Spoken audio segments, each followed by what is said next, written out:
Rajkot marketing yard commission agent association દ્વારા આવતીકાલે તારીખ 10/9/2024ના દિવસે સમગ્ર ભારતના લસણના વેપારીઓ લસણના વેપારથી અળગા રહેવાના હોય ત્યારે એના સમર્થનમાં રાજકોટ માર્કેટિંગ યાર્ડમાં લસણનું કામકાજ આવતીકાલે બંધ રાખવાનું નક્કી કરેલ છે।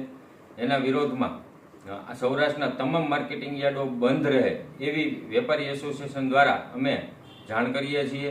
કારણ કે અત્યારે ચીનથી જે લસણ આવી રહ્યું છે, જે વાયા અફઘાનિસ્તાન થઈ અને ભારતમાં ઘુસાડવામાં આવી રહ્યું છે, આ લસણ આમ એકંદરે ખાવાલાયક ન હોય, વાયરસવાળું લસણ હોય અને સસ્તા ભાવે લસણ ત્યાંથી લઈ અને ભારતમાં મોંઘા ભાવે અને નાનામાં નાના માણસો સુધી પહોંચાડવાનું જે ષડયંત્ર કરવામાં આવ્યું છે, એના વિરોધમાં આખા દેશના માર્કેટિંગ યાર્ડોમાં લસણનું કામકાજ બંધ રાખવાનું છે। ત્યારે રાજકોટ માર્કેટિંગ યાર્ડ એસોસિએશન દ્વારા એને સંપૂર્ણ ટેકો આપીએ છીએ અને આવતીકાલે રાજકોટ માર્કેટિંગ યાર્ડમાં લસણનું કામકાજ સંપૂર્ણપણે બંધ રહેશે, જેની તમામ ખેડૂતોએ અને વેપારીઓએ જાણમાં લેવું।